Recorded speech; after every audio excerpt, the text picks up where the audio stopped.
반복되는 일상의 노선을 벗어나 타인의 교양에 올라타고 싶은 분들을 위해 준비했습니다. 본격 지식, 생각, 시선 투척 방송 개별 교양 환승센터 82회 군주편 지금 시작합니다.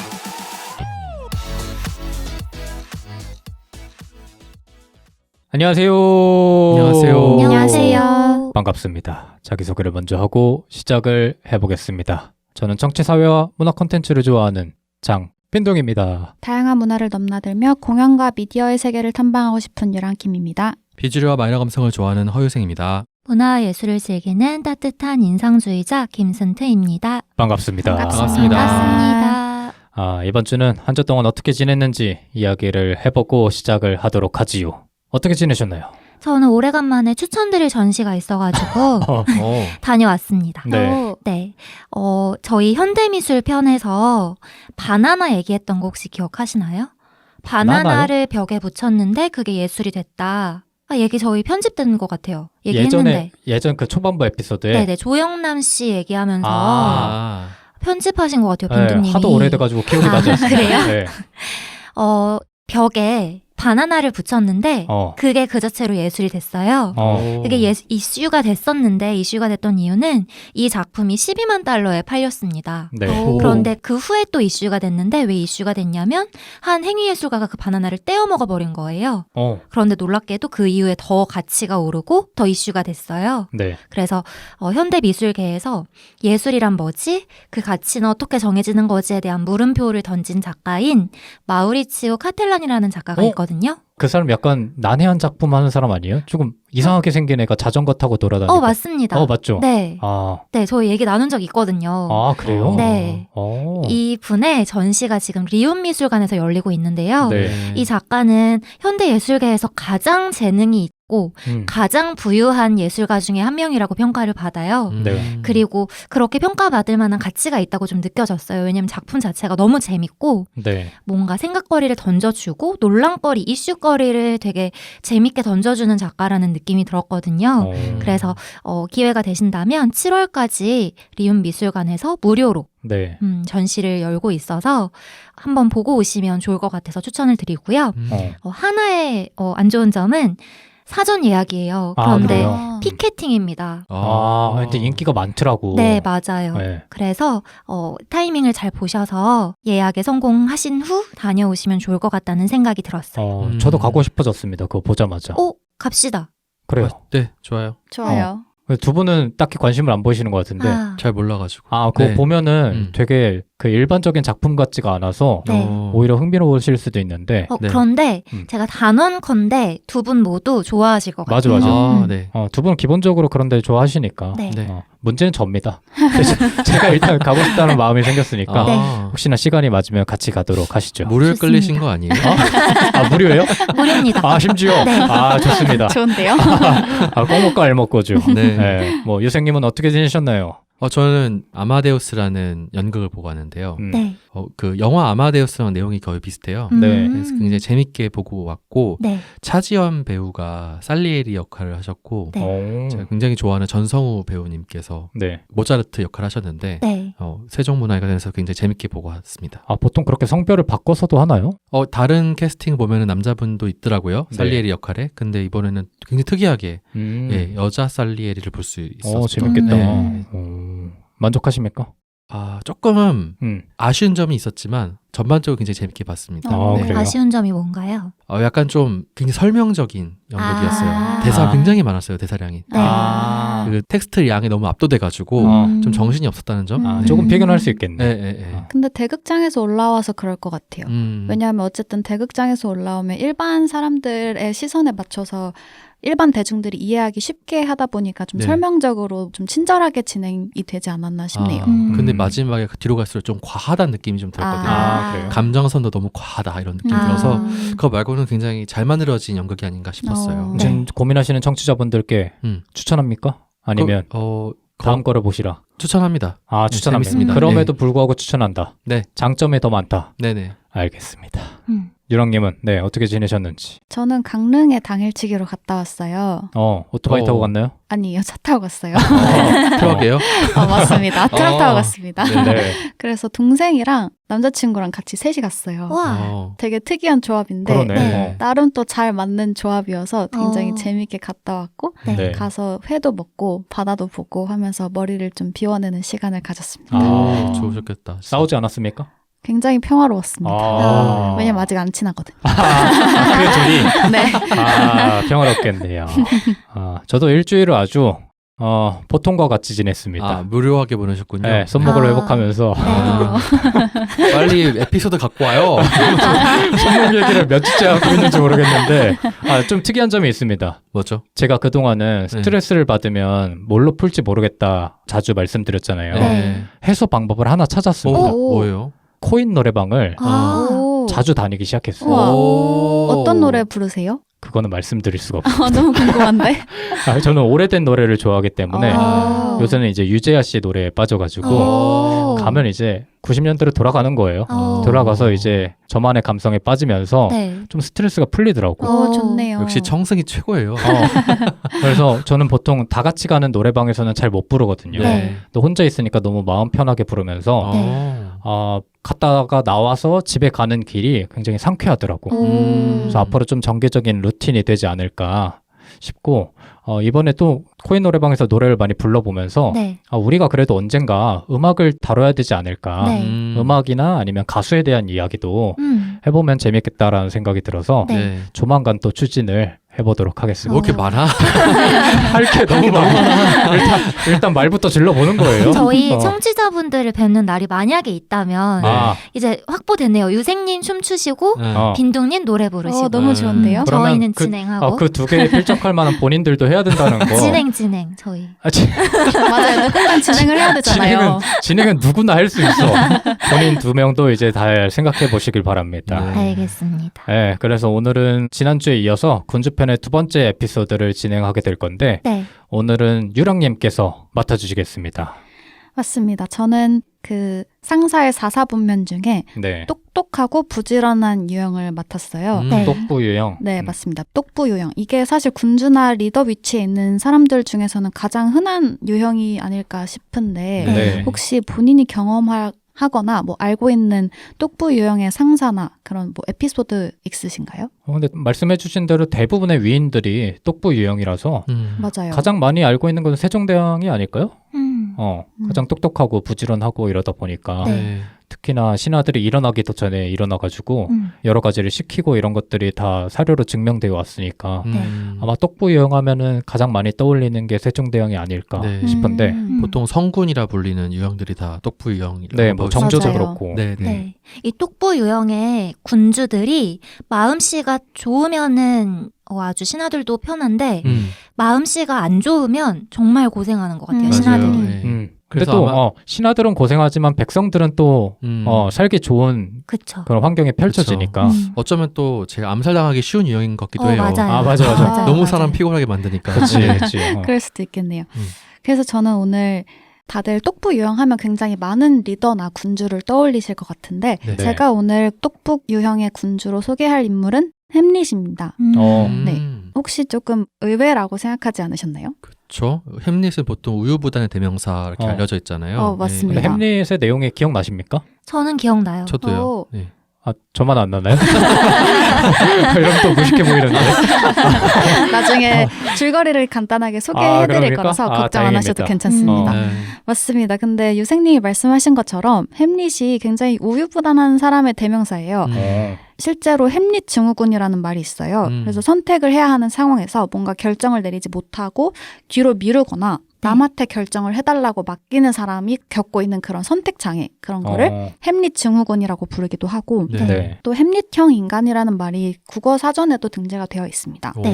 사색이나 회의의 경향이 많고 결단이나 실행력이 약한 성격의 유형이라고 정의가 되어 있는데 네. 그만큼 햄릿은 여태까지 우리가 일반적으로 생각하기에는 굉장히 우유부단한 인물로 알려져 있어요. 근데 햄릿이 어떤 이유 때문에 이렇게 우유부단한 인물로 평가되고 있는지 혹시 아시나요? 그 마지막에 자기 삼촌에 해당하는 네. 그러니까 왕을 죽일지 말지 고민하는 장면이 나오잖아요. 네. 그러니까 그 왕이 갑자기 자기의 죄를 막 뉘우치면서 회개하는 곳에서 이제 햄릿을 죽일 수 있는 기회가 있었는데 네. 여러 가지 이제 이유를 들어가지고 안 죽이고 다음에 죽여야지 이렇게 하잖아요. 네. 아마 그 장면이 되게 결정적인 게 아니었나 싶긴 하거든요.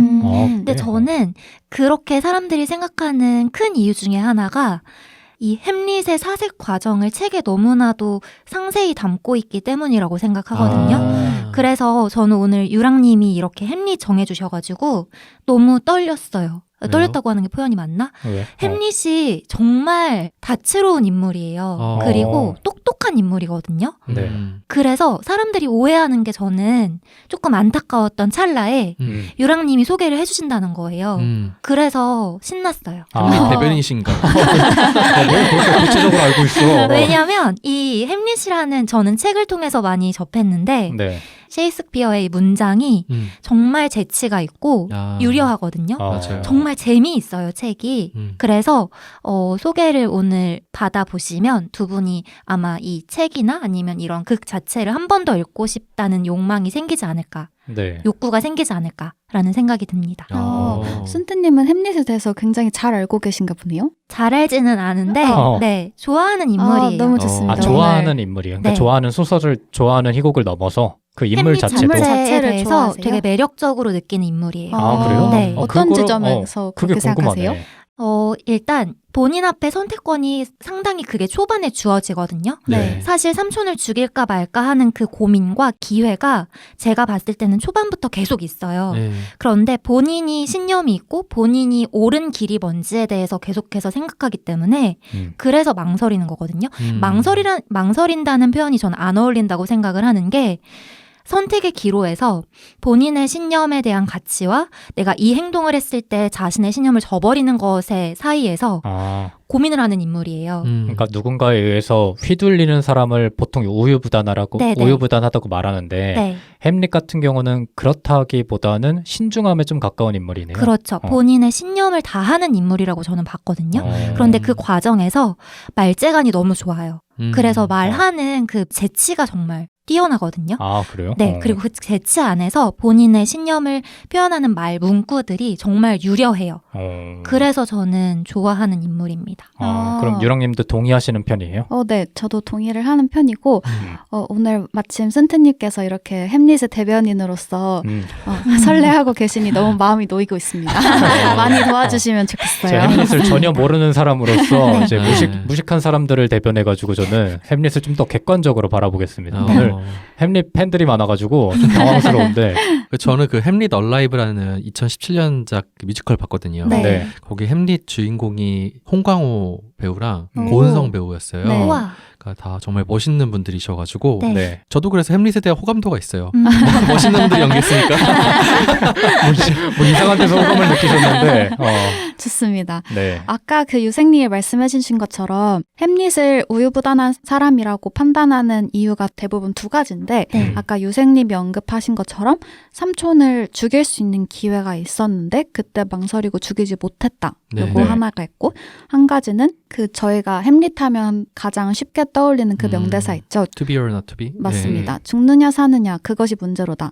중요한 순간에 자살을 고민하면서 이렇게 유약한 모습을 보인다는 점에서 햄릿이 우유부단한 사람으로 평가가 되고 있습니다. 네. 근데 저는 오늘 이제 이런 평가가 셰익스피어의 햄릿을 굉장히 납작하게 이해한 결과물이라는 말을 하고 싶었어요. 네. 희곡 분석법에 따라서 햄릿을 제대로 분석을 하면 햄릿이 우유부단하기보다는 굉장히 똑똑하고 부지런한 왕자라는 결론에 도달할 수 있을 것 같습니다. 네. 그래서 오늘 에피소드에서는 희곡을 어떻게 분석해야 되는지에 대해서 이야기를 하면서 햄릿이 똑부 유형에 속하는 인물이라는 거를 증명하는 시간을 가지려고 합니다. 오. 네. 기대가 됩니다. 기대하지 네. 말아주세요. 소개만 이렇게 열심히 하고. 아니 그걸 거창하게 소개해놓고서 기대감을 불러일으켜놓고서 기대하지 맞아요. 말라시면 어떡하십니까? 근데 유생님이 이제 네. 이 군주편을 생각하셨을 때 네. 기대한 바와 네. 방향성이 맞는지에 대해서는 살짝 네. 의문이 들어서 아, 그 원래 마지막 그 에피소드 끝내기 전에 맞다고 그냥 본인이 우기면 그냥 대부분의 분들이 그렇게 생각합니다. 그럼요. 저희 뭐 여름 특집 때 백컴을 하기도 했었으니까요. 맞아요. 뭐 말도 안 되는 거 많이 했거든요. 네, 낯선 일이 아닙니다. 아무튼 그렇게 진행을 해보도록 하겠습니다. 좋습니다.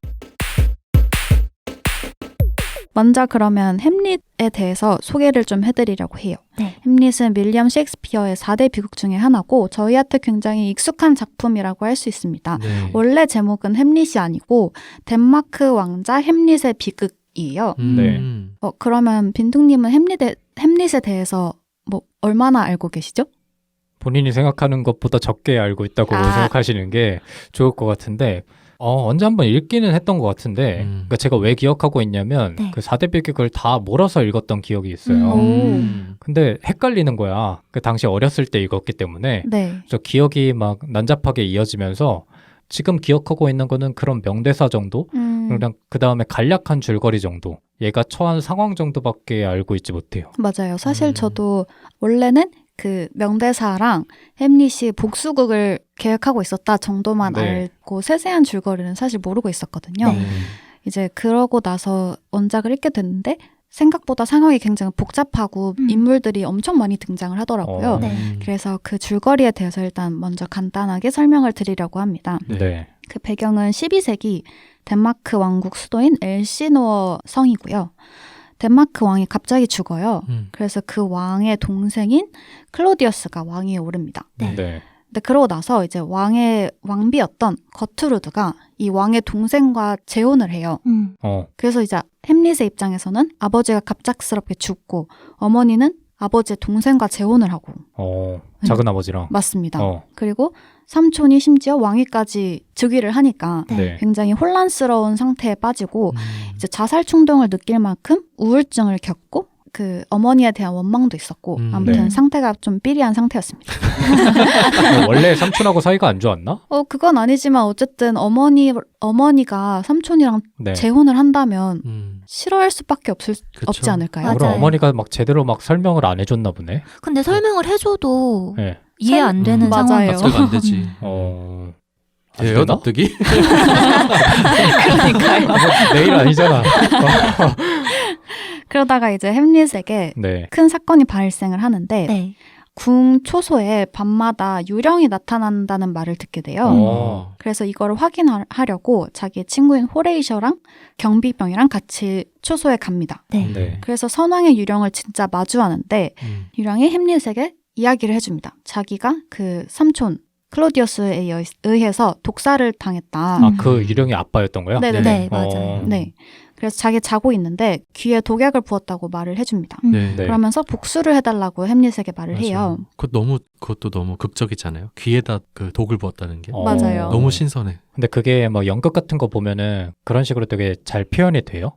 그걸 굳이 직접적으로 드러내지 않는 경우도 있는 것 같아요. 말로만 대사로만 하고 넘어가는 경우가 많은 것 근데 같아요. 저는 궁금한 게 네. 귀신이라 그랬잖아요. 그런 것들은 어떻게 표현이 되죠? 이제 뭐 드라이아이스 깔고 그런 식으로? 네. 나 뭘 뒤집어 쓰고 나올 줄 알았어. 하얀 천 이런 거. 네, 그런 근데 거 이것도 아니고. 뭐 선왕이 캐스퍼처럼 막 그러진 않고. 근데 뭐 연출의 선택일 것 같아요. 그쵸. 만약에 네. 그렇게 해서 드러내고 싶은 부분이 있으면 그렇게 하지만 안 그러면 그냥 뭐 진짜 드라이 아이스나 포그나 조명으로만 처리하는 경우도 있고. 네. 그래서 이제 햄릿은 그 유령의 말을 듣고 복수를 하기 위해서 이제 미친 사람처럼 행동을 하는 방식을 선택을 합니다. 네. 근데 미친 사람처럼 행동을 한다는 게 무슨 말이에요? 그러니까 미치는 건 알겠는데 네. 굳이 미친 사람인 척하는 거는 이유가 뭐예요? 그 복수를 하려고 하잖아요. 근데 사실은 정적이잖아요. 그 삼촌 왕 입장에서는 제일 제거 대상 1순위란 말이에요. 네. 그러니까 제거되지 않기 위한 하나의 방편이라도 볼 수 있겠죠. 예. 오히려 미친 척하면서 맞습니다. 나는 위협인 사람이 아니야라는 거를 은연중에 심어주는 거죠. 맞아요. 그래서 실제로 그 미친 것 같습니다라고 막 신하들이 보고를 하니까 네. 그 왕과 왕비가 왜 미쳤지? 고민을 해요. 그래서 오피리어라고 여주인공이 등장을 하는데 네. 그게 햄릿이랑 좀 연인까지는 아닌데 좀 썸을 썸을 타는 타는 관계. 관계였어요. 그래서 오피리어의 아버지랑 그 왕이랑 아무래도 오피리어 때문에 미친 것 같습니다. 그럼 한번 시험을 해보지요 하면서 오피리어와 햄릿의 대화 장면을 엿듣는 장면도 있고 막 그렇단 말이에요. 맞습니다. 그래서 미친 척하면서 약간 본인 계략을 숨기는 그런 의도가 있는 것 같아요. 치밀하네. 맞아요. 네. 그래서 이게 사실 뒤에서도 설명을 드리겠지만 햄릿의 똑똑한 면모를 드러내는 부분 중에 하나라고 할 수 있습니다. 네. 아무튼 그래서 이제 클로디우스랑 거트루드가 얘가 행동거지가 이상하니까 네. 그 원인을 찾기 위해서 햄릿의 친구인 로젠크라츠랑 길든스턴이라는 사람을 햄릿에게 보냅니다. 근데 햄릿은 이 두 사람이 이제 왕이 보낸 사람이라는 거를 먼저 파악을 하고 그 네. 사람들 앞에서도 미친 척을 하는 모습을 보여줘요. 네. 눈치도 빠르네. 맞아요. 한편 이제 클로디우스의 신하인 폴로니오스라는 사람이 있어요. 그 사람한테는 아들 레어티스랑 딸 오피리어가 있어요. 네. 오피리어가 아까 선생님이 말씀하신 햄릿의 썸녀고 레어티스는 프랑스에 유학을 간 폴로니오스의 아들입니다. 네. 네. 아버지랑 오빠는 오피리어가 햄릿을 좋아하는 걸 별로 좋아하지 않는데 네. 오피리어는 햄릿을 굉장히 사랑해요. 근데 이제 햄릿은 오피리어한테까지도 미친 것처럼 행동을 하면서 결국 이 썸을 깨트리는 행동을 합니다. 네. 그리고 오피리어는 이제 햄릿이 미쳐버린 것에 대해서 굉장히 상심을 하죠. 네. 이제 햄릿은 유령이 한 말을 계속해서 반신반의하면서 진실을 밝힐 수단을 찾는데 그러다가 마침 떠돌이 극단이 덴마크에 왔다는 소식을 듣게 돼요. 네. 그래서 이제 그들을 이용하기로 하죠. 왕의 본심을 떠보기 위해서 극단을 시켜서 암살 장면을 재현한 연극을 보여줘요.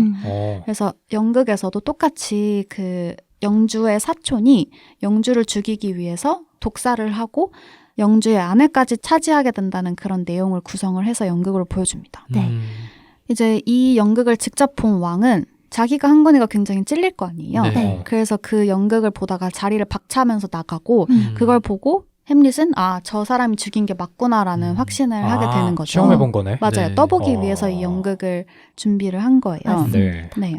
그러다가 이제 거트루드는 이제 햄릿을 자기 방으로 소환을 해요. 왜 이런 짓을 꾸몄냐라고 네. 하면서 방으로 소환을 하고 그러다가 이제 햄릿이랑 말싸움을 하게 됩니다.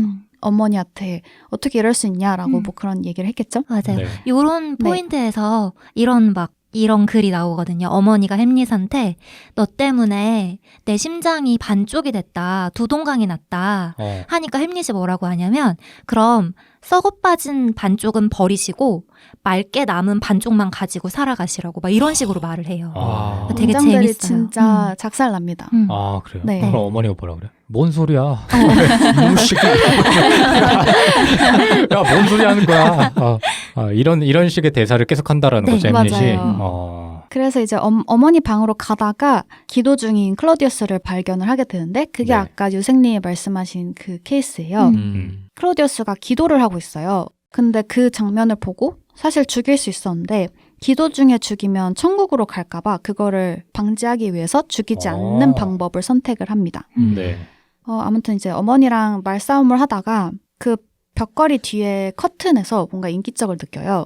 그래서 햄릿이 누군가가 숨어 들어왔구나라고 생각을 해서 그 사람을 찔러 죽여요. 네. 근데 알고 봤더니 그 사람은 오피리어의 아버지인 폴로니오스였던 거예요. 자기 썸녀의 아버지를 죽인 거죠. 걔는 왜 거기 있었던 거예요? 엿들으려고 있었던 거죠. 알아보기 위해서? 재상이었어요. 그래서 이 사실을 알고 이제 오피리어는 굉장히 충격을 받고 네. 오피리어도 같이 미치게 됩니다. 오피리어는 진짜 미치죠. 맞아요. 걔는 맞아요. 연기가 맞아요. 아니야? 그래서 그러다가 물에 빠져 죽어요. 웃지 마. 슬픈 이야기예요. 아니 미친 거랑 물에 빠지지 죽는 거랑은 별로 상관관계가 없지 않아? 그러니까 미쳐가지고 약간, 막 떠돌아다니다가 네. 물에 빠져 죽는 거예요. 너무 그렇습니까? 안타까운 장면이에요. 이렇게 웃지 마요. 웃을 장면이 아니라고요. 죄송합니다. 분위기 파악 못하고 이래서 읽지 않은 사람들이 문제예요. 예. 그러다가 이제 폴로니어스의 아들인 레어티스가 프랑스에서 다시 돌아오는데 네. 동생도 잃고 아버지도 잃은 거잖아요. 이게 날벼락이지 완전. 맞습니다. 그래서 이게 다 햄릿 때문이라고 네. 생각을 하게 되는 거죠. 음. 그리고 이 과정에서 클로디우스가 굉장히 그 생각을 부추겨요. 이게 다 햄릿이 계획한 일이다. 이런 식으로 나쁜 놈을 만드는 거죠. 네. 이 클로디어스는 이제 햄릿을 죽여야겠다 생각하는 거예요. 이제. 그쵸. 예. 그래서 이제 아버지의 복수를 하기 위해서 클로디어스랑 짜고 햄릿이랑 같이 칼싸움을 하게 됩니다. 네. 근데 여기에서 이제 햄릿을 죽이기 위해서 이들이 뭘 하냐면 칼 끝에 독약을 묻혀요. 그리고 햄릿이 전투 중에 마시다가 죽을 수 있게 술잔에도 독을 타요. 네. 아, 전투 중에 술도 마십니까? 그러니까 전투가 아니라 결투 중에. 중간에 이제 목마르면 마시라고. 네. 그런 문화가 있어? 아니, 그러니까 결투라는 건 어느 정도 형식을 갖춰서 네. 하는 거잖아요. 그러니까 그냥 그 시를 꾸미는 와중에 술잔을 막 붓고 너희 것도 붓고 하는 와중에 햄릿 잔에 타놓은 거죠. 그러니까 축제 같은 행사였던 거예요. 그쵸. 그게. 네. 네. 그러다가 둘이 칼싸움을 하는데 레어티즈는 햄릿한테 상처를 입혀요. 근데 문제는 시합 도중에 칼을 떨어뜨려요. 그래서 칼이 뒤바뀐 거예요. 그래서 그 칼에 자기도 맞아서 자기도 죽게 되는 거예요. 그리고 그 이게 왕비도 그 독배를 마시지 않나요? 맞아요.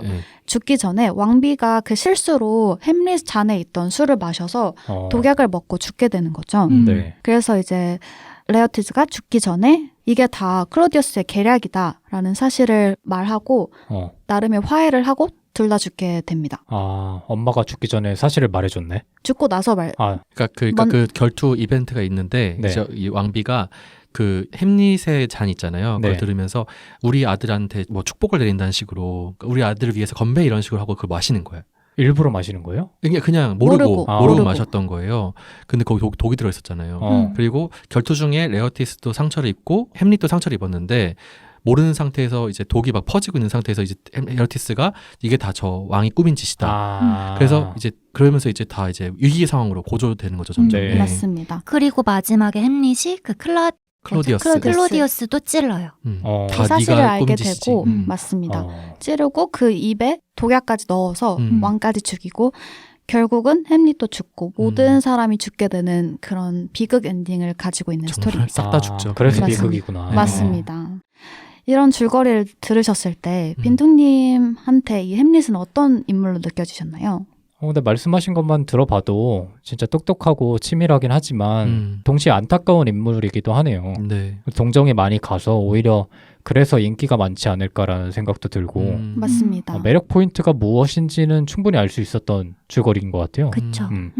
이 햄릿의 고뇌 자체가 중반부에 이르러서는 정말 어찌할 줄 모르는 고뇌 상황에 놓인다고 생각을 하거든요. 네. 왜냐하면 본인이 실수로 우발적으로 살인을 저지른 그 오피리아의 아버지 가 어떻게 보면 레어티스의 아버지이니까 네. 다른 누군가의 아버지를 또 본인이 우발적으로 죽인 거잖아요.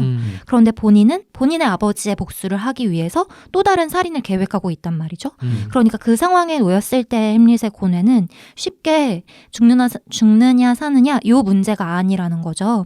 그래서 제가 최근에 죽느냐 사느냐의 번역이 맞냐 이런 내용의 글을 본 적이 있는데 네. 죽느냐 사느냐보다는 햄릿 자체가 이 존재에 대해서 물음을 갖는다고 해석을 많이 하더라고요. 네. 그래서 존재하느냐 마느냐 나의 존재는 그럼 무엇이냐 존재가 무엇으로부터 오느냐에 대한 고뇌를 한다고 해설을 해놓은 걸 본 적이 있어요. 네. 그 해석이 좀 더 맞지 않나라는 생각이 듭니다. 네.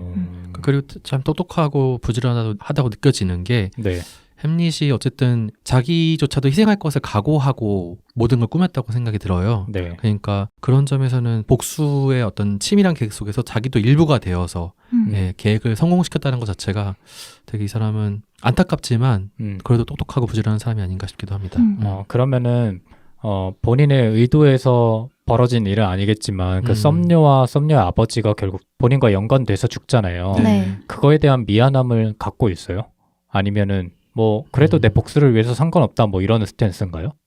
어떻게 해석을 하냐에 따라서 다를 것 같은데 그런 측면 때문에 햄릿이 도덕적으로 우월한 사람은 아니다라는 견해도 있고 근데 반면에 어떤 해석을 보면 오피리어가 죽고 나서 햄릿도 굉장히 슬퍼해요. 네. 그래서 거기에 대한 죄책감과 미안함은 가지고 있는 인물로 묘사가 됩니다.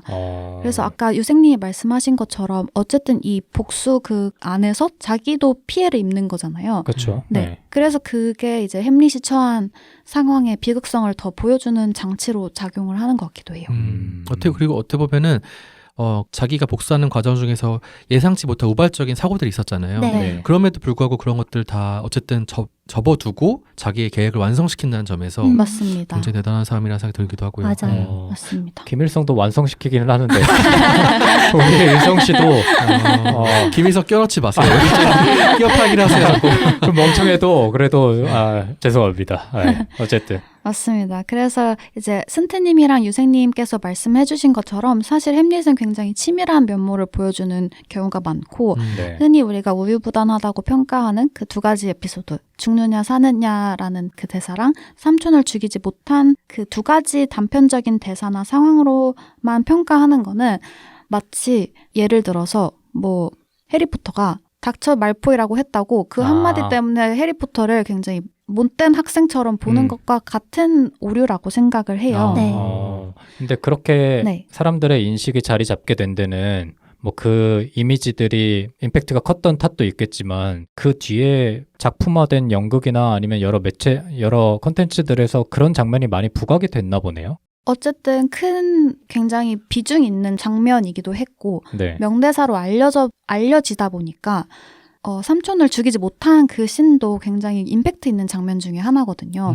그래서 그런 장면이 이제 뇌리에 더 박히기도 하고 널리 알려지다 보니까 그런 오해가 발생하지 않나 네. 싶어요. 저는 또 라이언 킹의 목도 있었다고 생각합니다. 왜요? 라이언 킹이 햄릿을 맞습니다. 동물 세계로 가져와서 만든 작품이거든요. 네. 근데 라이언 킹에서는 마지막에 심바가 죽이잖아요. 자기 삼촌을. 네. 그 복수가 깔끔하게 끝나잖아요. 아. 자기는 행복해지고. 네. 그러니까 이 디즈니의 이렇게 굉장히 단순한 이야기 때문에 네. 햄릿은 약간 좀 입체감 있게 보지 못하는 게 아닌가 싶기도 하고요. 맞아요. 네. 그 동물과 인간의 차이인 것 같기도 해요. 네. 동물은 본능적으로 본인의 생존을 위해서 누군가를 쉽게 처단할 수 있는 반면에 인간은 생각을 할 수밖에 없는 존재잖아요. 그 생각의 과정을 보여주면서 그게 초반부터 끝까지 가서야 본인의 복수를 완성하는 그 모습이 그냥 마음에 안 들어. 또는 아버지를 죽였네? 내가 복수를 해야겠어. 한 번에 샹 하고 죽이면 이게 한 번에 끝나는 건데 그 과정에서는 사고의 과정이 없잖아요, 사실은. 네. 네. 근데 그 사고의 과정을 보여주는 면에서 조금 이게 우유부단하다고 느껴진 게 아닌가라는 생각이 들어요. 네. 그리고 결정을 못하는 모습에서 사람들이 의외로 답답해하는 사람들도 많았을 것 같은데 맞아요. 맞아요. 그러니까 대부분 지금 세 분이 햄릿을 좋아하는 데는 어느 정도 햄릿을 조금 유심히 바라본 측면도 영향을 미쳤을 것 같아요. 네. 근데 그게 아니라 그냥 단순히 하나의 줄거리만 보고 혹은 빨리빨리 습득하려는 사람 일반 대중들의 입장에서는 햄릿이라는 인물이 충분히 그렇게도 보여질 수 있겠다라는 생각도 드네요. 네. 그리고 이건 좀 논외긴 하지만 아까 방금 빈퉁님이 말씀해주신 것처럼 사람들이 답답했을 거라고 말씀을 하셨잖아요. 네. 그게 사실 굉장히 장치적인 역할도 하기도 합니다. 왜냐하면 앞부분에서 계속 이제 유령이 나타난 이후로 사람들은 햄릿이 왕을 죽이기만을 기다리고 있을 거란 말이죠. 그쵸. 그래서 맞아요. 처음 그 기회가 생겼을 때 제발 죽였으면 좋겠다라는 그 기대감이 올라간 상태이거든요. 네. 근데 그걸 하지 않는 행동으로 한번 꺾이면서 네. 이제 두 번째 그 마지막 결말을 위해서 다시 한번 추진력을 가하는 힘을 준다고 할 수 있어요. 그래서 장치적으로 계속해서 그 마지막 햄릿의 복수를 위해서 치닫는 형식의 구조를 가지고 있잖아요. 네. 그러니까 그 기대감을 더 상승시키고 관객들의 약간 애간장을 태우는 느낌의 장치로 작용을 한다고도 볼 수 있습니다. 우리나라의 드라마에서 맞습니다. 만날 것 같이 만나려고 하다가 또 막 갑자기 어긋나고 막 이런 느낌이 맞아요, 뭔가. 맞아요. 그렇지 그런 거를 또 답답해하는 사람이 있잖아. 맞아요. 아니 그래서 그럼 결국에는 만나야지. 그치. 결국에 안 만나면 다 소용이 없는 거 아니냐. 뭐 이렇게 보는 사람들도 있으니까. 맞습니다. 사실 그래서 이게 햄릿을 어떠한 인물로 보느냐는 해석의 영역이라고 생각을 해서 기본적으로 완전 맞는 답과 완전 틀린 답은 없다고 생각을 해요. 네. 네. 그래도 희곡을 찬찬히 뜯어보다 보면 우유부단한 인물보다는 강단 있고 똑똑한 사람이라는 추측이 더 강해지게 되는데 이제 그 추론의 과정을 데이비드 불의 통쾌한 희곡의 분석이라는 교과서 같은 책이 있어요. 네. 그 희곡을 제대로 읽는 방법을 알려주는 책인데 거기 책에 나온 내용들을 참고를 해서 희곡을 어떻게 제대로 해석할 수 있는지에 대한 논의를 하면서 캐릭터에 대해서 다시 한번 평가를 해보려고 합니다. 오, 재밌겠네요. 진짜예요.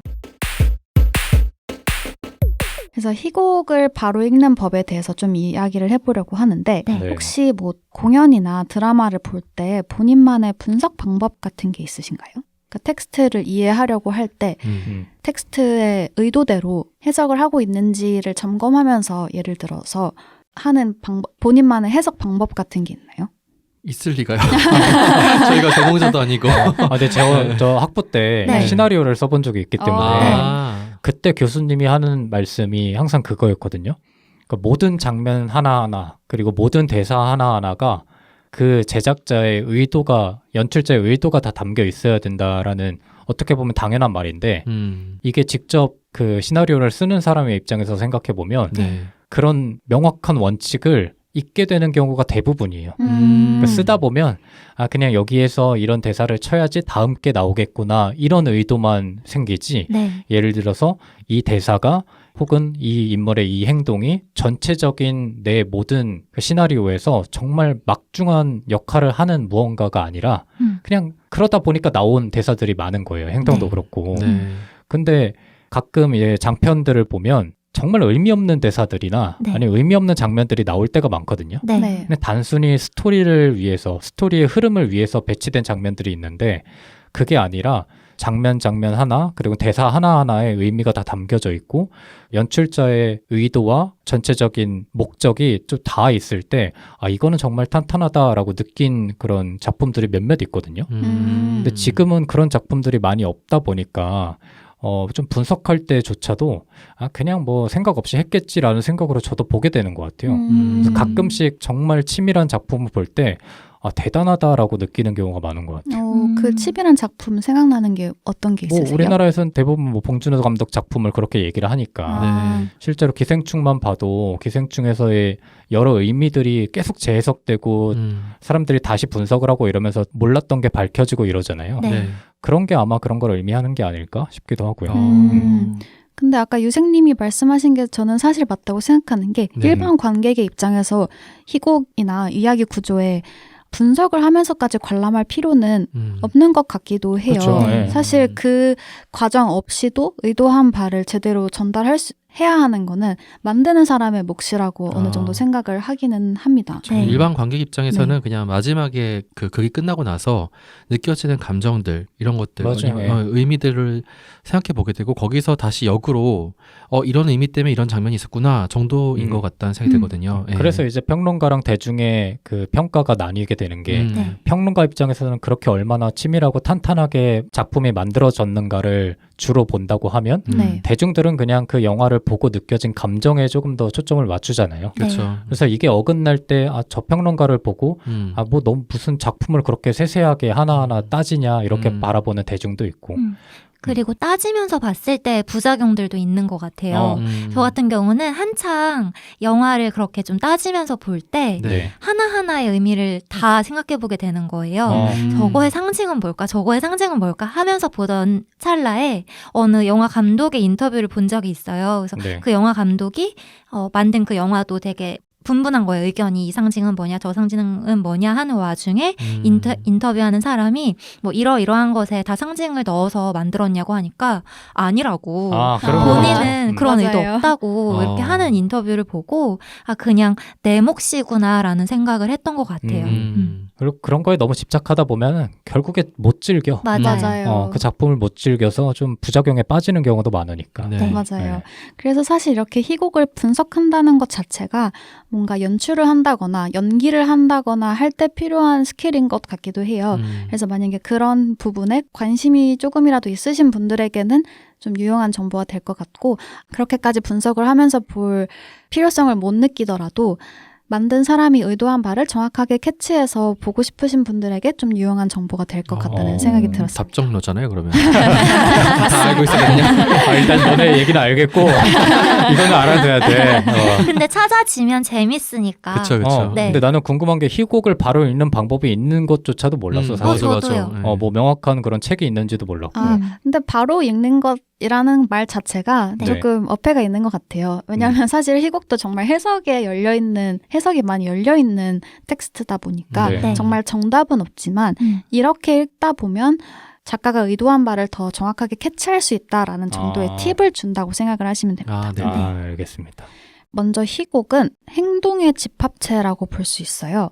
근데 행동이라고 했을 때 행동이 어떤 뜻을 의미하냐면 어떤 일이 다른 일을 이끌어내게 하는지를 보는 거예요. 예를 네. 들어서 컵을 치면 물이 쏟아지겠죠? 네. 그랬을 때 이제 행동이 물이 쏟아진다는 다른 결과를 초래를 하잖아요. 네. 이런 거를 이제 행동이라고 하는데 희곡은 도미노라고 생각을 하시면 돼요. 그래서 하나의 행동이 다른 결과물을 낳고 그 결과가 다른 사건을 일으키는 원인으로 작용을 하는 거죠. 그래서 네. 이 연쇄 반응이 계속 지속되면서 희곡이 갑니다. 네. 그러니까 예를 들어서 컵을 치면 물을 쏟아지잖아요. 네. 그럼 그거를 치우기 위해서 휴지를 가져오겠죠. 그런 식으로 연쇄적인 반응이 계속 순차적으로 일어나게 됩니다. 네. 그래서 이 도미노라고 말씀드렸잖아요. 분석할 때 중요한 거는 이 도미노를 찾는 거예요. 어떤 도미노가 다른 도미노를 쓰러뜨렸는지를 정확하게 분석하는 게 중요합니다. 네. 그랬을 때 이제 도미노를 건너뛰면 안 되는 게 굉장히 중요해요. 인물이 왜 그런 행동을 하게 됐나라는 물음에 대해서 답을 찾을 때 네. 멀리 있는 도미노를 찾으면 안 되고 바로 직전에 있는 도미노를 찾아야지 그 행동을 하게 된 원인을 정확하게 분석을 할 수 있는 거죠. 네. 그러면은 네. 잘 쓴 희곡들은 그 도미노를 촘촘하게 만드는 맞습니다. 희곡이겠네요. 맞습니다. 네. 그 햄릿이 삼촌을 죽이기 전에 망설일 때 네. 그 도미노도 그 앞에 도미노를 좀 살펴봐야 될 필요성이 있는 게 그 당시의 세계관에서는 나쁜 일을 하고 있을 때 죽으면 지옥에 100% 간다. 이런 믿음이 있다는 내용이 앞쪽에 나와요. 그런데 이 햄릿의 아버지가 죽을 때 한창 그 나라를 좀 번성시키기 위해서 네. 나쁜 일들도 하고 뭐 이런 와중에 삼촌이 죽인 거거든요. 그러니까 우리 아버지는 지옥에 갔을 가능성이 크다고 생각을 하는 거죠, 햄릿이. 그런데 삼촌은 그 당시에 기도를 하고 있었단 말이에요. 네. 근데 또 그 당시의 세계관에서는 기도를 하고 있을 때 죽으면 천국에 간다라는 믿음이 있었기 때문에 그런 면에서 망설인 것도 어느 정도 이해가 되는 측면이 있는 것 같아요. 맞습니다. 근데 그거를 미리 말해줌으로써 사람들한테 이 도미노의 형식을 폭선처럼 깔아두는 건가요? 네, 그렇죠. 단서를 제공을 하는 거죠. 음. 네. 그럼 이제 클로디스를 햄릿이 왜 죽이려고 한다고 생각을 하세요? 폭소한다며. 맞아요. 근데 이거는 이게 바로 멀리 있는 도미노를 찾아온 거예요. 내가 그럼 잘못 분석한 거야? 그쵸. 앞에 있는 거를 분석해야 그러니까 되는데? 완전히 잘못되진 않았지만 직접적인 원인은 아니라는 뜻이에요. 네. 네. 유령이 시켜서 한 거잖아요. 네. 근데 유령이 시킨 거는 정말 초반에 나오거든요. 맞아요. 네. 그러니까 직접적인 계기는 사실 아니라는 거예요. 그리고 더 근접해서 가서 이제 왕을 찔러 죽이기 전에 자기가 죽게 된 걸 알게 되잖아요. 네. 네. 그때도 심지어 왕을 바로 죽이러 가진 않습니다. 네. 언제 죽이러 가죠? 어머니가 죽었을 때? 맞습니다. 어머니를 살해한 게 클로디우스라는 걸 알게 된 후에야 직접적으로 왕을 찔러 죽이러 가요. 네. 그러니까 이 도미노 관계를 따지다 보면 햄릿이 단순히 유령이 갑자기 나타나서 한 말에 휩쓸리는 인물이 아니라는 사실을 알 수 있어요. 그렇네. 네. 그래서 사실 마지막까지도 유령이 한 말을 계속 의심하면서 진실을 찾아가려고 하다가 신중한 선택을 내리게 된 인물이라고 평가를 할 수 있는 거죠. 맞아요. 그렇네요. 이 포인트가 또 재밌는 게 사실 유령이 했던 말을 초반부터 믿는다는 게 오히려 얼토당토하잖아요. 그렇네. 맞아요. 그렇죠. 그러니까 합리적으로 생각해 봤을 때 햄릿이 물론 그 말을 믿고 그것에 따르는 것처럼 행동을 마치 하지만 사실은 아닌 거죠. 그 말의 진위와 진실을 계속해서 파악하려고 하는 인물인 거죠. 그래서 본인 행동의 정당성을 확보하지 못했기 때문에 망설이는 측면이 또 있는 거예요. 근데 마지막에 어머니의 그 죽음을 목도하고 나서야 그 정당성이 본인 안에서 어느 정도 획득이 됐고 그리고 본인이 죽음을 앞둔 마당에 마지막 그 실마리를 완성시키기 위해서 죽인 거다라고 볼 수도 있을 것 같아요. 맞아요. 그래? 난 아까 줄거리만 듣고 생각된 거는 네. 당연히 그냥 복수하기 위해서 했겠지라고 생각을 했거든요. 맞아요. 그러니까 네. 만에 하나 그런 어머니가 죽었던 그런 상황이 없어도 햄릿이라는 인물은 그 사람을 죽였겠구나라고 생각하고 있었는데 이거는 올바른 분석 방법이 아니라는 거죠.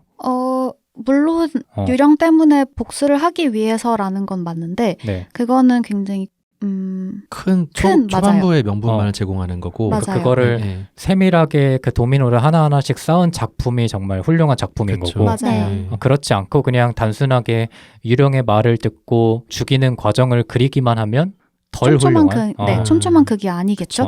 그리고 만약에 단순히 유령의 말에 휩쓸린 사람으로 생각을 하게 되면 초반에 말씀드렸던 햄릿이 그냥 남의 말에 휩쓸려서 행동을 하게 된 우유부단하고 줏대 없는 사람처럼 그치. 이해를 하게 된다는 네. 거죠. 단조롭고 매력이 없는 인물이 네. 되겠네요. 네. 네. 그리고 그 아까도 말씀하셨지만 회개하고 있는 그 클로디어스 왕을 안 죽이잖아요. 그러면서 결심하는 게 저 인간이 또 나쁜 짓을 하길 기다려야겠다 이렇게 생각하거든요. 햄릿이. 예.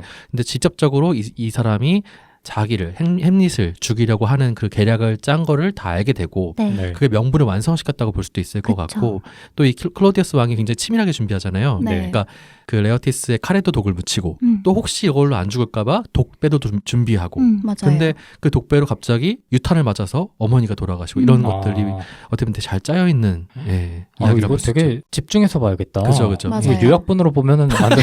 제가 그 얘기 하려고 했어요. 이런 책이야말로, 네. 이런 극이야말로 요약본이나 줄거리만 봐서는 네. 내용을 절대 파악할 수 없어요. 이거 한 3분짜리 될 것 같거든요. 유령의 말을 듣고 어머니가 죽은 김에 죽였다. 뭐 이 정도에서 끝날 수 있는데 그쵸. 그러면 안 되겠네. 그 안 설민석 씨가 네. 그 하신 게 있어요. 요약해 주신 게 있어요. 네.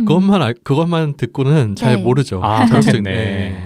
맞아요. 그리고 센트님이 아까 말씀하신 것처럼 사실 햄릿은 유령의 이야기를 들은 후에 그 진위 여부를 알아내기 위해서 나름의 노력을 엄청 많이 합니다. 네. 당시 상황을 생각을 해보면 덴마크의 권력이 이미 클로디어스한테 있었고 아버지를 누가 죽였는지에 대한 조사를 사실상 하기가 굉장히 어려운 환경이었을 거 아니에요. 네. 네. 그래서 미친 척을 한 게 쉬운 선택이 아니라 사실 그 방법밖에 없었기 때문에 철저하게 계산된 행동을 한 거라고 분석을 할 수 있습니다. 네. 왜냐하면 이제 클라우디우스가 햄릿이 뭔가를 알고 있다라는 걸 알게 되면 자기도 죽임을 당할 수도 있잖아요. 네. 네. 근데 심증은 있는데 물증이 없는 상태에서 행동을 하면 안 되니까 확신이 들 때까지 미친 척을 하기로 계획을 세운 거죠. 네. 그래서 이제 자기 친구들한테도 유령에 대한 이야기랑 복수를 하기로 한 거를 철저하게 비밀로 해달라고 이야기를 하고 미친 척도 굉장히 성실하게 합니다.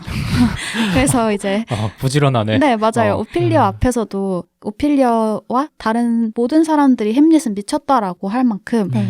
굉장히 부지런하게 미친 척을 하는 거죠. 저 그 오피리어가 처음에 이제 그 햄릿이 미쳤다는 얘기를 듣고 갔는데 오피리어를 햄릿이 막 달려들어가지고 겁탈하려고 하는 장면이 나오지 않나요? 네. 맞아요. 그 정도로 희롱이에요. 맞아요. 그 정도로 이제 자기 썸녀, 그러니까 사랑하고 있는 사람을 그렇게 속이려고. 속일 정도로까지 치밀했던 거죠. 맞습니다. 이제 두 번째 파트로 넘어가 보자면 희곡에서 인물의 의도랑 갈등을 정확하게 파악하는 게 굉장히 중요해요. 네. 네. 그래서 이제 스토리 안에서 캐릭터가 하는 대사나 행위는 모두 다 그 인물이 어떤 욕구를 가지고 있는지를 보여주는 장치라고 생각을 하시면 됩니다. 네. 그 과정에서 갈등이 생기는데 갈등이 우리가 흔하게 생각하는 그 싸우는 게 아니라 인물이 욕구하는 바를 가로막는 장애물이 생겼을 때 그 인물이 자신의 욕구랑 장애물이 충돌하는 그 상황을 마주한 거를 갈등이라고 하는 거예요. 네. 네네네. 그래서 중요한 거는 이제 인물이 이렇게 장애물을 만났을 때 그 상황을 어떻게 타파하는지를 봐야 해요. 네. 예를 들어서 뭐 소개팅을 했는데 상대가 마음에 들지 않아요. 그 뜻은 상대를 그만 만나고 싶다는 욕구가 있다는 거죠. 네. 네. 근데 여기서 상대방이 나를 너무 사랑해. 그럼 이거는 내가 이 사람을 그만 만나고 싶은 욕구를 방해하는 장애물이라고 할 수 있는 거죠. 그렇죠.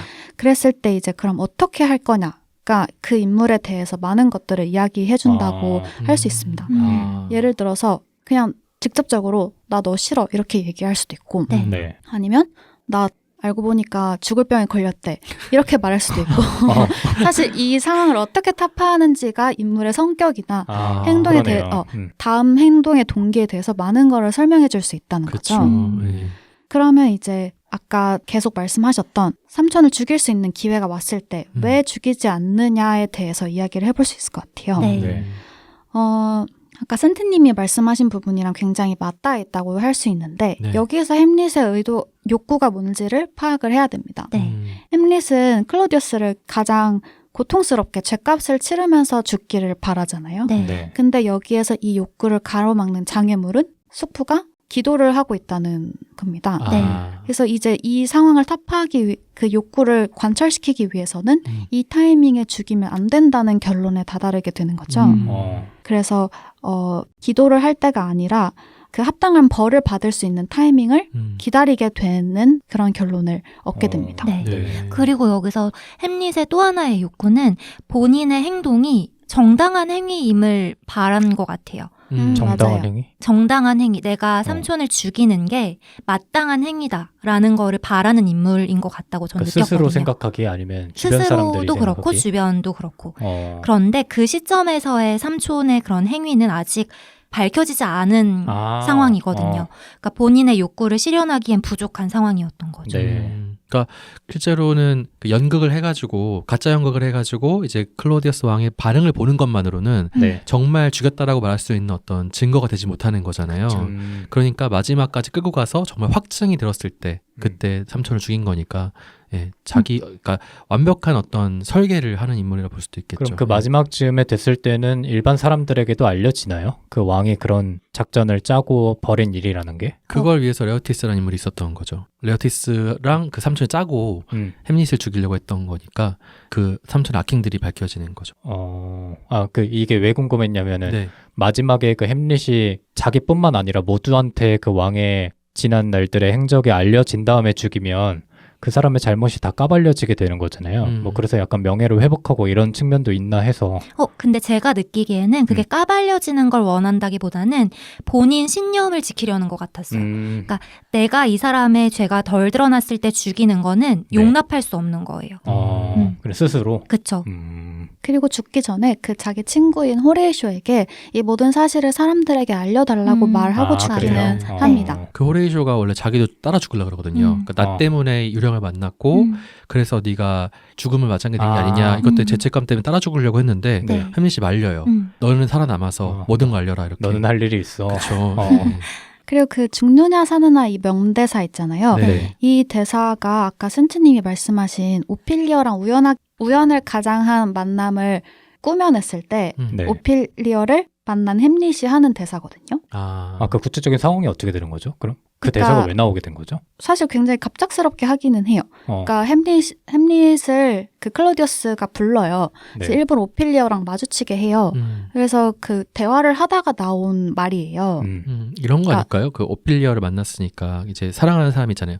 자기랑 어쩌면 결혼하게 될지도 모르는 사람. 그래서 자기가 사느냐 죽느냐라 말하는 게 모든 걸 멈추고 그냥 행복하게 살 것인가, 죽음을 각오하고 복수를 할 것인가, 뭐 이런 의미도 있지 않을까요?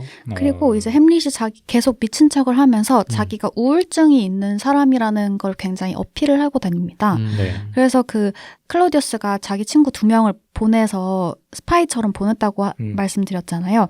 그때도 그 의중을 알아채고 이 둘한테 나 너무 우울하다 이런 식으로 계속 이야기를 해요. 네. 그런 맥락에서 파악을 했을 때 이것도 이제 중요한 순간에 뭔가 자살을 계획하는 사람처럼 연기를 하는 거라고 볼 수 있겠죠?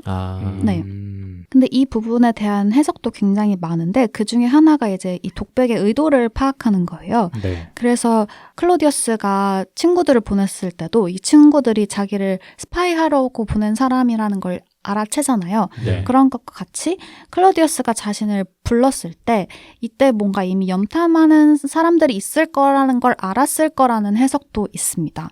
그래서 이거를 독백 형식으로 하지만 사실 독백이 아니라 자신을 염탐하고 있는 누군가가 있다는 사실을 알고 한 독백이라는 해석도 있어요. 그 사람들한테 들리도록? 네네네네. 그래서 일부러 듣게 하면서도 뭔가 복수를 다짐하면서도 혼란스러운 그런 상태를 전달하는 그런 굉장히 층위가 많은 대사로 해석이 되고는 합니다. 그러니까 흔히 육체적인 죽음과 삶을 얘기하는데 그것보단 조금 더 고차원적인 걸 말하고 있는 것 같아요, 햄릿은. 네. 근데 충분히 그럴 수 있는 인물이긴 하네요. 네. 얘기를 들어보니까. 네. 그래서 이런 분석 방법대로 햄릿을 읽어본다면 햄릿은 계속 뭔가 복수를 할지 말지 고민하는 우유부단하고 우울한 사람이 아니라 자신이 원하는 복수를 자신의 방법대로 성공적으로 행하기 위해서 계속 고민하고 행동하고 주변 인물들을 활용하는 그런 똑부형 왕자라고 볼 수 있습니다. 똑똑하네. 네. 그래서 이제 셰익스피어 원작을 읽어보면 스토리텔링 기법부터 캐릭터를 만드는 법, 그리고 기술적으로 이제 관객들을 기대감을 높이는 법, 이런 측면에서도 진짜 잘 쓰여 있어요. 아까 네. 센트님이 계속 문장들이 굉장히 유려하다고 말씀하셨던 것처럼 문장들도 너무 좋고 네. 그래서 지금까지도 끊임없이 리메이크 되면서 회자가 되는 작품으로 자리매김하지 않았나 싶습니다. 네. 네. 이제 고전으로 자리매김을 할수록 이렇게 리메이크를 하는 경우도 많은데 이 각색 의도에 따라서 뭐 시대 배경을 다르게 하거나 캐릭터를 어떤 특정 방식으로 표현을 한다던가 이런 식의 의도를 넣는 경우가 많은 것 같아요. 근데 이럴 때 또 이제 원작 테스트에 대해서 정확한 분석을 하는 과정이 필수라고 생각을 합니다. 그래야지 각색을 할 때 어떤 의도를 넣는지가 사실 본인의 메시지일 텐데 그 부분에 있어서 원작의 의도를 먼저 파악을 해야지 그 자기가 하려는 메시지에도 타당성과 당위성이 생긴다고 생각을 하거든요. 네. 그래서 만약에 햄릿을 우유부단한 사람이라고 잘못 생각하고 재해석을 한다면 작가가 의도하지 않은 방향의 잘못된 메시지를 줄 수 있을 거라고 생각을 그러네요. 합니다. 그래서 이제 고전을 재해석할 때 이런 부분들 말고 또 유의해야 되는 부분이 뭐라고 생각하세요? 혹시 햄릿 리메이크 된 거 본 적 있으신가요? 아까 햄릿 얼라이브 네네. 햄릿 얼라이브 뮤지컬 보셨다고 했는데 네. 그건 어떤 식으로 재해석이 되어 있었나요? 내용은 다 똑같았는데 네. 노래가 굉장히 좋습니다. 내용을 제대로 보지 않았다는 얘기죠. 넘버가 너무너무 좋고 아, 약간 확실히 뮤지컬이라는 게 워낙에 극적인 요소가 굉장히 많잖아요. 극적이고 화려하고 이런 게 굉장히 가미돼 있잖아요. 네. 그래서 전체적인 그 줄거리가 굉장히 다이나믹해졌다는 특징은 있었던 것 같아요. 그리고 워낙 노래 잘하시는 두 배우, 홍광호 배우랑 고은성 배우가 주연을 맡다 보니까 비주얼적으로 이제 훌륭해졌다. 이런 느낌을 받긴 받았어요. 그럼 뭐 시대적인 배경이라든지 캐릭터의 특성 같은 경우에는 원작을 그대로 가져온 거예요? 거의 비슷하게 그러니까 거의 똑같이 가져왔다고 보면 될 것 같아요. 예. 근데 저는 유랑님 말씀 듣고 궁금한 게 네. 실제로 그러면 햄릿을 리메이크한 작품 중에 햄릿을 조금 더 우유부단하게 표현한 그런 작품들도 있는 편이에요? 라이언 킹. 그건 아예 새로운 이야기를 한 거잖아. 그러니까 예를 들어서 오늘 얘기 나눈 햄릿의 캐릭터 특성을 그냥 대략적으로만 분석해서 리메이크한 작품을 만들게 되면은 진짜 의도와 다른 방향으로 나타날 수도 있는 거잖아요. 근데 이게 햄릿을 가지고 만든 작품 중에 그런 경우가 있는지가 궁금하거든요. 아니면 대부분의 리메이크작에서도 이런 햄릿의 똑똑하고 부지런한 특성에 조금 더 초점이 맞춰져 있는 건지. 그 초점을 어떻게 둘지는 이제 연출의 선택일 것 같은데 저도 이제 우유부단하게만 묘사한 작품은 보지 못한 것 같아요. 근데 예를 들어서 그 원작에는 햄릿이 복수를 하기 전에 얼마나 신중하게 이걸 생각을 하고 자신만의 기준을 세우려고 노력했는지에 대한 고민의 과정이 보이잖아요. 근데 그렇지 않고 예를 들어서 진짜 복수의 혈안이 되어 있는 사람으로만 그려지거나 그런 식으로 납작하게 해석할 가능성이 있다는 거죠. 그래서 저는 고전을 재해석할 때 진짜로 그 당시 상황에 대한 이해가 정말 필수적이지 않나. 그리고 이해뿐만이 아니고 그 상황에 대한 존중도 필요한 것 같아요. 예를 들어서 아까 햄릿 같은 경우에도 천국과 지옥에 대한 개념이 그 당시의 개념과 지금의 개념이랑은 사뭇 다르잖아요. 근데 지금의 기준에서 지옥 갈까봐 못 죽여? 또는 뭐 천국 간다고? 이런 생각을 해버리면 터무니없는 얘기가 돼버리는 거죠. 그래서 당시 시대적 상황이 어땠는지 그리고 그 상황 속에서 지금 텍스트에 등장하는 이 의미들이 어떻게 적용이 되었는지에 대한 이해를 조금 하면서 보면 좀 더 풍성하고 풍부하게 이해할 수 있지 않을까. 그리고 우리가 좀 곡해할 수 있는 시선이 사라지지 않을까 어느 정도는 이런 생각을 했어요. 맞아요. 센트님께서 굉장히 중요한 부분을 짚어주신 것 같은데 사실 이런 리메이크 작품 중에서는 시대 배경을 이제 현대로 바꿔서 올리는 경우가 굉장히 많거든요. 근데 이럴 경우에는 센트님이 말씀해주신 것처럼 당대의 상황에서만 가능했던 그런 부분들이 똑같이 적용되기가 어려울 수도 있어요.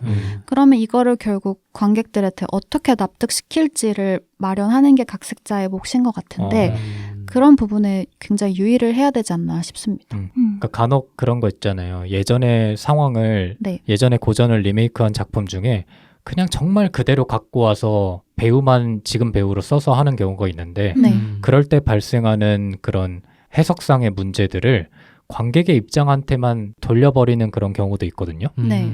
그러니까 예를 들어서 그런 거를 이해할 때는 그 시대의 상황에 맞춰서 관객이 주도가 돼서 그거를 이해해야 된다라고 생각을 하는 분들도 많이 계신데 네. 저는 그것도 맞는 말이지만 한편으로는 제작자의 입장에서 연출자의 입장에서도 그런 거에 대한 배려가 조금 필요하다고 생각이 돼요. 그러니까 그거를 특히나 리메이크 할 때는 현대의 상황에서 이해하기 어려운 지점들은 극 안에서 리메이크한 극 안에서 조금 설명해주는 장면을 추가하거나 아니면 그런 연출적인 노력을 줌으로써 오해의 여지를 적게 만드는 것이 하나의 연출자의 역량이 아닌가 싶기도 하고요. 네. 맞아요. 그 최근에 제가 봤던 햄릿 작품 중에서 네. 모든 다른 부분들은 그냥 당대 상황을 그대로 옮겨왔는데 갑자기 예를 들어 뭐 여행을 떠나는 장면에 네. 캐리어를 들고 온다든지 갑자기 뭐 서신을 받는 게 아니라 핸드폰 전화를 받는다든지 이런 식으로 특정한 소품을 등을 통해서 시대에 맞지 않는 소품을 쓰는 그런 식의 연출을 한 경우를 본 적이 있어요. 네. 네. 근데 이런 거는 이제 빈둥님이 말씀하신 측면에서 관객에게 혼란을 주는 방식이라고 생각을 했거든요. 네. 왜냐하면 다른 거는 다 그 시대상을 고수를 했는데 특정한 부분에서만 선택적으로 변주를 가하려면 네. 거기에 대한 타당성이 있어야 되고 그게 설명이 잘 돼야 되는데 그게 아니라 약간 있어 보이려고 하는 식의 연출처럼 느낄 정도로 아무 의미 없이 뭔가의 변주를 주니까 그게 오히려 관객에게는 혼란을 주더라고요. 그래서 아무래도 리메이크 할 때에는 모든 부분에 대한 고려와 이 도미노들에 대한 이해가 필수인 것 같다는 생각이 들었습니다. 네. 그리고 희곡과 연극이라는 극 자체가 그냥 관객 눈앞에서 빠르게 지나가잖아요. 네. 그러니까 그 연결고리를 조금 더 타당성 있게 만들어야 되는 게 다른 장르보다 유익 있게 기울여야 하는 장르인 것 같아요. 네. 맞습니다. 오늘 많은 걸 배우는데요? 그랬다면 다행인데 오늘 저랑 유랑님이랑 승트님이 빈둥님한테 뭔가 가르쳐주는 그러니까 콘텐츠가 아니에요. 지금 앞에 무슨 선생님 3명이서 근데 재밌죠? 네, 이거 이해 못하냐? 이러면서 한 사람씩 얘기하고 있는 것 같은데 네. 마침 또 시간이 또 다 돼가지고 네, 마무리를 해주시면 감사하겠습니다. 네, 그래서 오늘 에피소드는 이제 햄릿이 똑부라는 해석에서 출발을 해서 희곡 제대로 읽기의 중요성에 대해서 이야기를 나누는 시간이었던 것 같아요. 네. 네, 다들 어떻게 들으셨는지 궁금합니다. 저는 일단 햄릿을 제대로 읽지 않은 입장에서 네. 오늘 이야기들을 듣는 것만으로도 흥미로웠고 마지막에 희곡을 제대로 읽는 법을 배우면서 그 햄릿이라는 작품의 원문을 읽는 것도 굉장히 재밌을 거라는 생각도 들었지만 네. 한편으로는 이 원문을 바탕으로 만들어진 또 다른 콘텐츠, 특히나 리메이크된 작품들을 볼 때 이러한 시선들이 도움이 될 것 같아서 집에 가서 얼른 찾아봐야겠습니다. 네. 이거는 빈말이 아닙니다. 네, 열심히 찾아보겠습니다. 네. 네. 저도 너무 재밌게 들었고 그 똑똑하고 부지런한 햄릿이라는 인물에 좀 입체적으로 보였던 시간인 것 같다는 생각이 들었고요. 네. 뭔가 햄릿이라는 작품 자체가 비극의 군주가 아닌가 이런 생각도 했습니다. 네. 저는 평소에 매력을 느끼고 있던 햄릿을 잘 소개해 주신 것 같아서 뿌듯하고요. 네. 제가 다 뿌듯하네요. 그리고 뿌듯해 보입니다. 그리고 한 번 더 뭐 공연이든 책이든 접해보고 싶다는 생각이 들었습니다. 네. 그래서 오늘은 똑똑하고 부지런한 군주로서 유랑님께서 햄릿을 소개해 주셨는데 네. 아마 뭐 듣고 나면은 다 모두 다 좀 끄덕이지 않을까, 듣고 계시는 청취자분들 모두 끄덕이지 않을까 하는 생각이 들고 그러면 저희는 다음 주에 또 다른 군주 에피소드로 돌아오도록 하겠습니다. 고생 많으셨습니다. 감사합니다. 감사합니다.